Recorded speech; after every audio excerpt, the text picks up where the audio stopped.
Setelah menonton film ini, saya nyatakan bahwa pemerintah memang biad.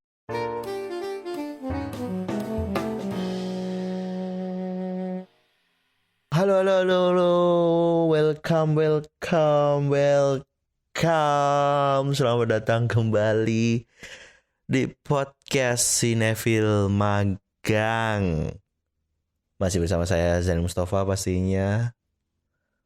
Seorang manusia yang sering lupa password akun podcastnya. Tidak kawan, tidak seperti itu ya teman-teman. Masih ingat, tapi karena ada kesibukan yang lain, jadi belum sempat membuat episode baru untuk Sinefil Magang. Tapi alhamdulillah hari ini aku bisa kembali menyapa teman-teman pendengar Sinefil Magang semuanya. Mohon maaf harus menunggu lama ya. Jadi dari episode sebelumnya sampai episode sekarang jangkanya berapa bulan itu?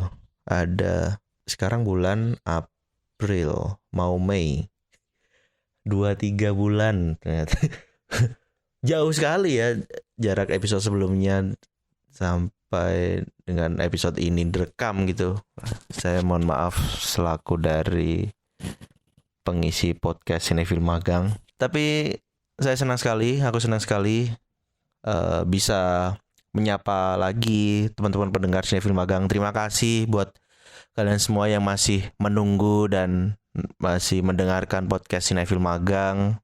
Terima kasih, apresiasi setinggi-tingginya buat kalian semuanya. Oke, jadi apa kabar nih? Kabar pendengar podcast Sinefil Magang.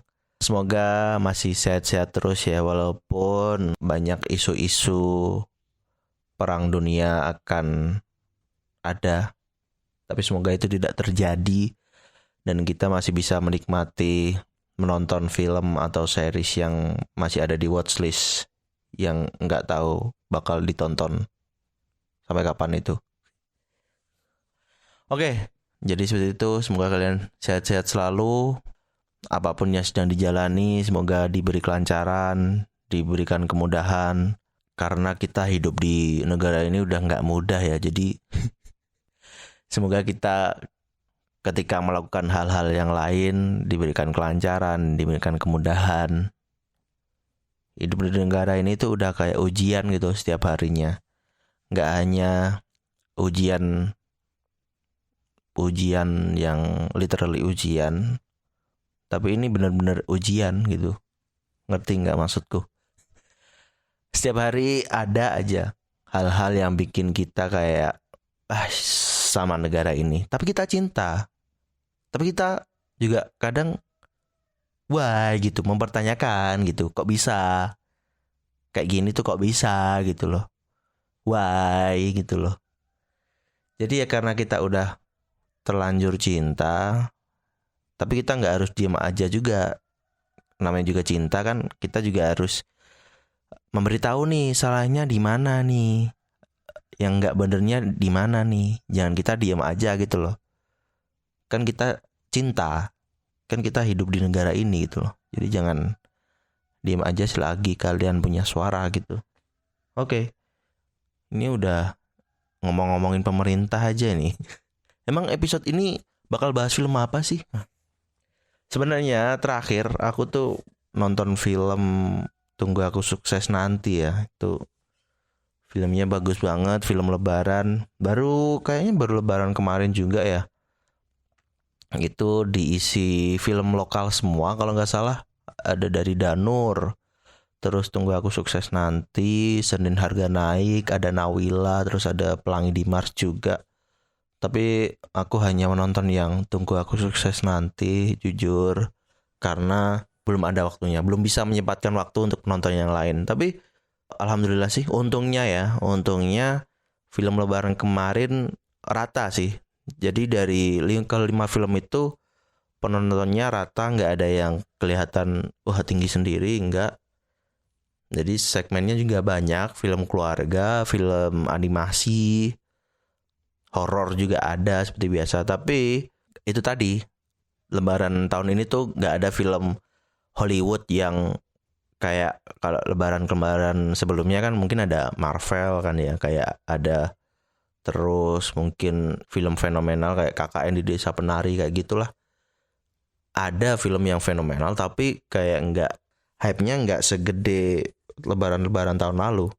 Tapi bagus sih kalau tahun ini tuh banyak film lokal yang menjadi tuan rumah di negaranya sendiri tuh, berarti film-film kita udah jos, udah bagus. Dukung terus film Indonesia. Oke, kembali lagi kita membahas singkat Tunggu Aku Sukses Nanti ya, yang diperankan oleh Ardit Erwanda. Itu filmnya bagus banget, relate di kehidupan yang mungkin generasiku yang susah cari kerja, yang mungkin pas Lebaran ditanya kapan kerja, kapan nikah, kapan dan lain sebagainya. Film Tunggu Aku Sukses Nanti itu menjawab semuanya ya, hampir semuanya. Ya itu mungkin bisa menjadi apa ya, obat lah mungkin. Keresahan-keresahan yang kita nggak bisa sampaikan di halal bihalal keluarga, atau kesedihan-kesedihan yang biasanya kita pendam, ternyata di film ini tuh diceritakan menjadi merasa terwakili gitu loh. Jadi seperti itu. Filmnya bagus banget. Mungkin kayaknya buat yang belum nonton, di beberapa daerah tuh masih ada ya film Tunggu Aku Sukses Nanti, tapi layarnya nggak banyak karena udah 2 bulan juga dari Lebaran. 1 bulan lah kalau nggak salah ya. Jadi buat teman-teman pendengar Sinefil Magang nih yang di kota atau kabupatennya yang masih menayangkan film Tunggu Aku Sukses Nanti, buru deh nonton karena filmnya bagus banget. Bisa singelong lagu Gemilang dari Perunggu juga. Jadi seperti itu, filmnya mantap. Oke, jadi untuk episode kali ini, karena tadi kita di awal udah ngebahas tentang pemerintah, terus negara gitu kan, kayak setiap hari selalu diberi ujian. Wah, ini emang terakhir nonton film apa dan akan membahas film apa nih di episode kali ini? Ya, di episode kali ini kita bakal ngebahas film Ghost in the Shell. Ini film juga baru banget, 1 minggu yang lalu kalau nggak salah tayang. Aku hari kedua tuh udah nonton. Sebenarnya pengen nonton hari pertama, tapi nggak dapet. Karena dapatnya di hari kedua nggak apa-apa. Dan yang membuat lebih hype-nya lagi film Ghost in the Shell yang disutradarai oleh Joko Anwar ini, katanya ada bocoran dari Pengabdi Setan ketiga. Nah itu. Dan aku tidak dapat melihat itu ya. Itu nggak tahu ya, itu adanya di awal film atau di akhir film. Karena aku masuk bioskop terlambat. Aku masuk udah langsung di penjara gitu aja. Udah langsung kegiatan di penjara. Gak tahu sebelumnya tuh ceritanya gimana. Dan aku mungkin ketinggalan ya untuk bocoran film Pengabdi Setan ketiga itu. Karena di akhir film pun nggak ada videonya itu, nggak ada bocorannya itu. Aku tahu kalau ada bocoran rame di sosmed, katanya ada bocoran film Pengabdi Setan 3 yang bakal tayang tahun 2027. Masih 1 tahun lagi ya, masih lumayan lama. Dan banyak netizen yang bilang siklusnya tuh 5 tahunan sekali. Waduh, ini film Pengabdi Setan apa pemilihan presiden itu? Jujur, 5 tahun sekali baru ada lagi kayak Pengabdi Setan 1 ke Pengabdi Setan 2. Jangka waktu rilisnya tayangnya tuh 5 tahun. Dan yang kedua ketiga ini juga sama 5 tahun juga. Jadi mungkin banyak yang bilang juga bahwa Pengabdi Setan 3 ini akan menceritakan tentang bagaimana peristiwa Pengabdi Setan 1 dan 2 ini terjadi gitu. Jadi kita dibawa mundur ke belakang jauh, gimana semuanya ini terjadi. Bagaimana ketika si bapak ini memberikan tumbal dan lain sebagainya, ceritanya seperti itulah. Karena judulnya juga Pengabdi Setan 3 Origin. Jadi kita diajak muter lagi nih, mundur lagi buat tahu gimana sih ceritanya sampai bisa terjadi peristiwa di Pengabdi Setan 1 dan 2. Oke. Lanjut Ghost in the Shell, karena aku nggak dapet bocoran itu ya, yang cuplikan bukan bocoran, udah cuplikan itu, cuplikan film Pengabdi Setan 3. Jadi yang ya nggak apa-apa, karena untungnya udah lihat juga di sosmed, itu nggak banyak sih, kayak video kayak di laut gitu, terus ada mercusuar kayak gitulah, belum ada bocoran banyak, tapi udah banyak orang yang excited buat menunggu film 5 tahunan ini. Kita lanjut Ghost in the Shell yang disutradarai oleh Joko Anwar ini. Film ini bergenre horor komedi ya. Ini mungkin menjadi film pertamanya Bang Jokan horor komedi. Mungkin buat penggemar filmnya Bang Joko Anwar nggak asing ya. Kok nggak asing sih? Malah asing. Karena beliau juga bilang bahwa ini film pertama beliau menggarap genre horor komedi. Tapi setelah aku nonton, ini lebih ke bukan horor komedi sih. Ini lebih ke realita sih menurutku. Dalam tuh. Karena apa ya? Film ini 80%-nya satir, 20%-nya seni. Apa tuh seni tuh? Nah, buat yang belum nonton mungkin bingung apa hubungannya film Ghost in the Shell dengan seni. Nah, kalian nonton aja. Jadi di film Ghost in the Shell ini Bang Jokan juga bilang bahwa ceritanya udah digarap kalau nggak salah tahun 2018.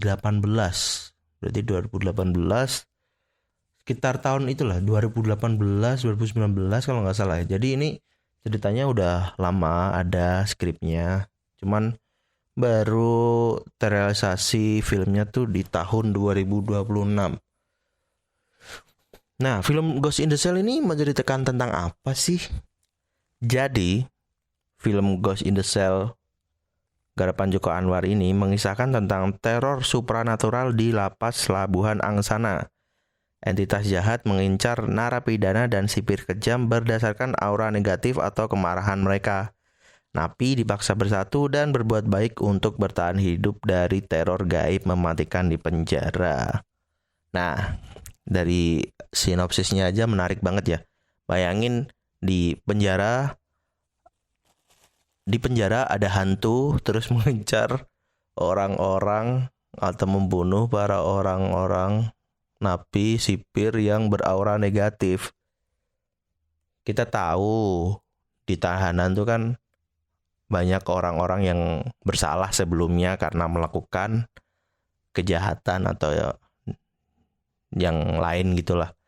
Otomatis kan kita pasti berpikiran tuh, orang-orang di situ kan pasti auranya negatif. Apakah semuanya bakal mati di tahanan itu? Nah, kalau aku cerita di sini jadinya spoiler alert. Aku nggak bakal cerita full karena intinya gitu sih sinopsisnya. Jadi dari sinopsisnya aja menarik banget ya. Cash-cashnya sih mahal-mahal ya, jujur. Ada Abimana, terus ada Lukman Sardi, ada Dimas Danang, ada Mike Lucok, terus ada juga Aming, ada Tora Sudiro, Morgan Oy. Wah, jujur ini mungkin bisa menjadi menurutku ya cast termahal di film sih, di film Indonesia ya. Bayangin aja aktor-aktor kelas A bergabung jadi satu di filmnya Bang Joko Anwar. Pasti kan aktor-aktor kelas A juga aktingnya nggak usah diragukan lagi lah. Apalagi yang mencuri perhatian banget sih, jujur, Aming. Aku sebelumnya nggak pernah nonton filmnya Aming atau aktingnya Aming ya. Aku tahu beliau sebagai komedian di Extravaganza aja sih, dengan pembawaannya yang sedikit slay gitu kan. Tapi di film ini jujur bikin takut, bikin merinding, sumpah deh. Mungkin dari trailer juga udah bisa lihat ya bahwa kayak Aming berubah 180 derajat menjadi narapidana yang kayak kelihatannya tuh berdarah dingin gitu loh. Kayak dia tuh serial killer yang ditakutin banget di penjara itu. Dan ketika nonton di bioskop pun, wah gila sih orang ini sih. Menurutku beliau ini pantas dapat piala Citra ya. Mungkin kalau ada nominasi aktor pendukung terbaik, beliau sih harusnya masuk nominasi ya menurutku. Karena gila banget sih aktingnya. Kamu lihat Aming kan sebagai komedian, lucu, lugu, yang sele kayak gitu kan. Tapi di film ini dirubah 180 derajat Pak sama Bang Jokan. Aku sih nggak nyangka ya kalau beliau bisa seperti itu ketika membawakan karakter yang bernama Tokek. Udah nggak bisa dijelasin lagi lah dengan kata-kata. Pokoknya gila banget lah si Tokek ini. Walaupun porsinya nggak banyak di film, tapi berkesan gitu loh. Kesan dia menakut-nakuti si siapa tuh namanya, lupa aku. Cara ia menakuti si Andy Arfian, menggoda Andy Arfian kan sebagai tahanan baru ya. Dia kayak udah ngincer si anak ini. Kayaknya di trailer juga ada deh. Ketika Andy Arfian datang ke lapasnya, terus si Tokek udah kayak ngincer. Merinding, sumpah ini lagi ngobrolin Tokek juga merinding ini.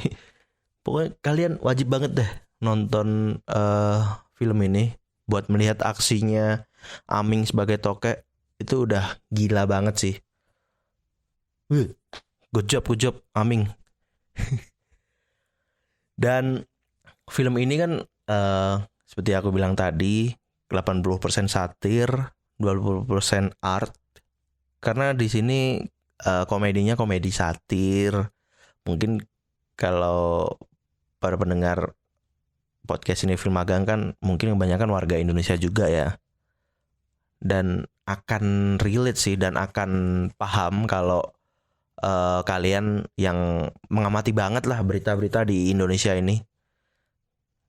Kayak beberapa adegan di film pun terinspirasi kisah nyata. Kayak salah satunya tuh waktu di dapur ya. Kayak si Bron Palarai. Ini orang kayaknya ijazahnya ditahan deh sama Joko Anwar. Bron Palarai itu yang jadi bapak di Pengabdi Setan ya. Di film Ghost in the Shell beliau jadi sipir tahanan gitu. Terus di salah satu adegan beliau bilang karena sedang mencari sesuatu gitu, bertanya ke para tahanan. Jadi beliau mengancam kayak bakal mematikan listrik, air dan lain sebagainya gitu. Terus si Abimana, kalau nggak salah namanya Anggoro ya, Abimana ini di film, dia bilang nggak ada gunanya juga listrik mati loh, nggak ada gunanya juga listrik nyala loh, nggak ada gunanya juga listrik nyala dan ada CCTV karena CCTV-nya juga mati. Terus si Bron Palarai bilang itu gunanya CCTV mati biar kita bisa melakukan apa yang kita suka. Wah, itu sih kayak ini mah kayak kejadian-kejadian kasus-kasus di ini. Maksudku kan kadang ada kayak kasus apa gitu tiba-tiba CCTV rusak, terus kasus apa tiba-tiba CCTV hilang atau kebanyakan rusak lah, nggak nyala gitu kan, filenya nggak ada. Kok mirip gitu loh, kok mirip. Nggak mungkin kan apa tuh namanya, rusaknya kayak pas waktu itu kejadian itu rusak, nggak sengaja rusak kan nggak mungkin. Namanya CCTV dibangun sekuat mungkin menghadapi medan hujan, panas, terik, bisa tetap bertahan hidup, kecuali memang sengaja dihancurin. Nggak ada kayaknya nggak ada sih. Mungkin emang lagi waktunya rusak aja. Emang waktu itu pas kejadian kebetulan belum dicek gitu, CCTV-nya belum dikarantina secara rutin. Kayak AC kan kalau nggak dicek secara rutin bisa-bisa nggak dingin. Kalau nggak dibersihin, nggak dicek-cek ada yang rusak atau enggak, itu kan bisa nggak dingin dan itu bisa mengganggu. Sama halnya kayak CCTV, kalau nggak dicek rutin, cek secara berkala, dilihat ada yang rusak atau enggak, bakal rusak juga. Jadi nggak mungkin lah dirusak secara sengaja kan. Ini hanya film aja gitu loh, hanya fiksi gitu, nggak ada. Dan ya yang ditahan juga orang-orang yang sebenarnya nggak bersalah gitu loh. Kayak Lukman Sardi kan berperan sebagai dosen ya. Dia bilang bahwa lebih mudah menjadi bodoh daripada menjadi pintar ketika di penjara gitu loh.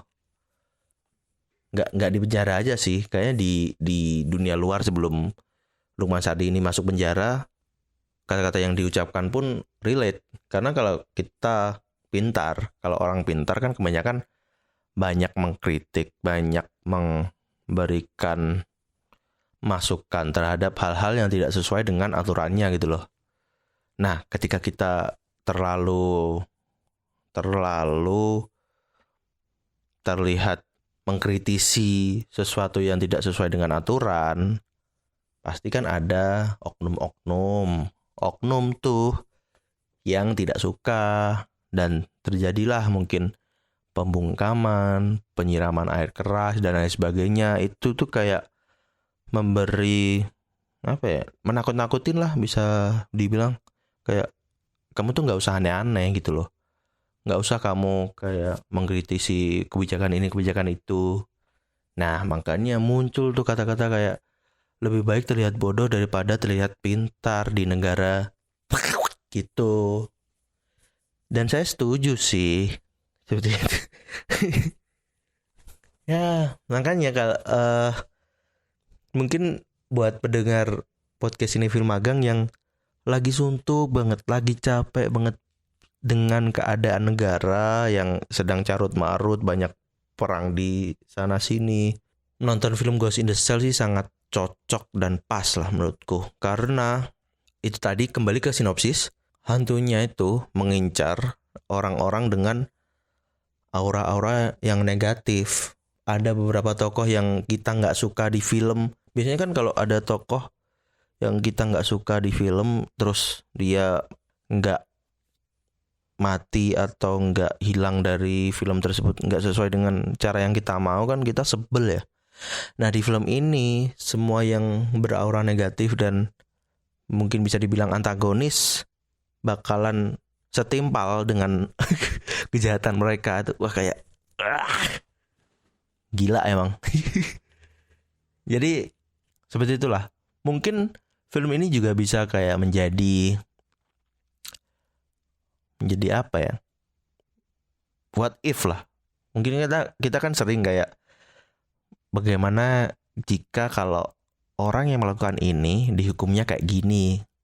Nah itu tuh mungkin yang punya berpikiran seperti itu menonton film ini bisa terjawab atau bisa menghibur. Wah bisa menghibur. Dan ini for your information aja ya, buat teman-teman mungkin yang kurang suka dengan darah atau tripofobia kalau nggak salah namanya, aku saranin banget jangan nonton film ini ya, karena wah film ini brutal banget ya, brutal.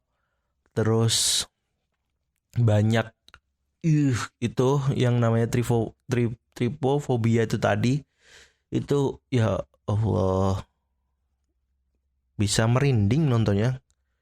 Sebenarnya nggak takut karena hantunya ya, takut karena adegan-adegan meninggalnya ini yang sangat gitu.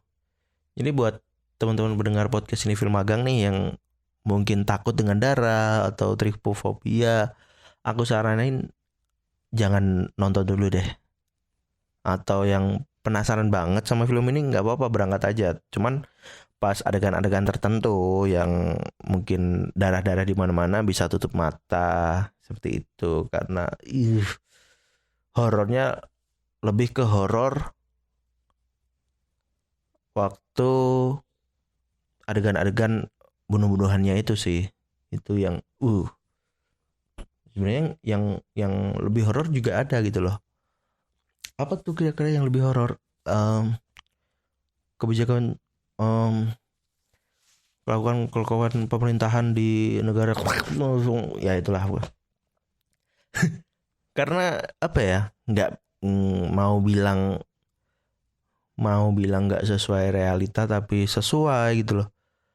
Karena aku juga termasuk yang nggak terlalu mengamati tapi tahu lah beberapa kasus di negara ini. Nah itu kayak disinggung gitu loh di film Ghost in the Shell ini. Seperti itu. Kan ada tahanan yang diperankan oleh Arswendi Beningswara ini bernama Prakasa Kita Booming. Wah, kayak nggak asing tuh nama Prakasa Kita Booming. Aku pas pertama kali lihat filmnya gitu kan, namanya ada di pintu sel gitu, Prakasa Kita Booming. Prakasa Kita Booming, Prakasa Kita Booming, Raka Booming, Gibran Raka Booming. Apakah ini sebuah kebetulan gitu loh? Apalagi waktu adegan Kiki Narendra lagi kayak ngobrol sama Bron Palerai di ruangannya gitu kan. Dan ternyata di ruangannya ada foto si Wapres sama presiden itu. Walaupun di blur ya, nampak blur tapi di zoom banget tuh kelihatannya itu. Apakah ada maksud tersendiri tuh dari apa itu namanya? Memunculkan foto Wapres itu. Biasanya kan kalau di film kita nggak menggunakan presiden atau wakil presiden yang sesuai dengan realita ya. Tapi di sini kayak apakah ada makna terselubung nih dari ini gitu loh. Aku sih lihatnya kayak lucu aja sih. Apalagi pas scene itu kan si Kiki Narendra bercerita bahwa kalau kita nurut atau kita mau melakukan apapun yang dilakukan oleh atasan, kita pasti dapat sesuatunya gitu loh. Walaupun kita disuruh hal-hal yang jahat sekalipun ya kita harus nurut, karena kita pasti nanti diiming-imingi naik pangkat dan lain sebagainya, seperti itu. Yes, ya seperti itulah. Pokoknya ketika kita disuruh oleh atasan melakukan pekerjaan A, melakukan pekerjaan B, apapun itu, walaupun itu bersih, kotor, dan lain sebagainya, kita diiming-imingi naik pangkat. Nah, di suatu negara kan ada tuh yang kayak gitu tuh. Kita rela melakukan apapun, asalkan kita naik jabatan, naik pangkat, terus gajinya juga naik. Ininya sih berani melakukan pekerjaan yang tidak jujur gitu loh. Gimana? Udah apa ya? Udah muak. Bukan udah muak sih. Udah penasaran belum pengen menonton film Ghost in the Shell ini? Kalau menurutku ya, kalian wajib banget nonton ini. Sempatkan waktu, cari waktu yang renggang mungkin buat menonton film Ghost in the Shell ini di bioskop.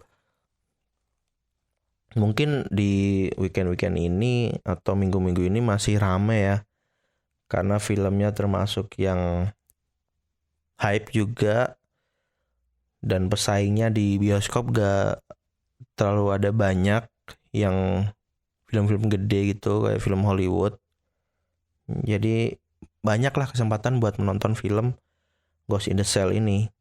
Tapi jangan sampai ketinggalan aja sih menurutku. Nanti kan apa itu kelamaan menunda buat nggak nonton, malah ketinggalan buat nonton film ini di bioskop. Walaupun biasanya kan bakal tayang di OTT ya, tapi kan nonton di OTT itu kayak kurang gitu aja kesannya.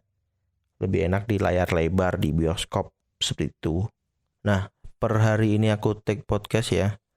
Film Ghost in the Shell ini udah tembus 1 juta penonton lebih.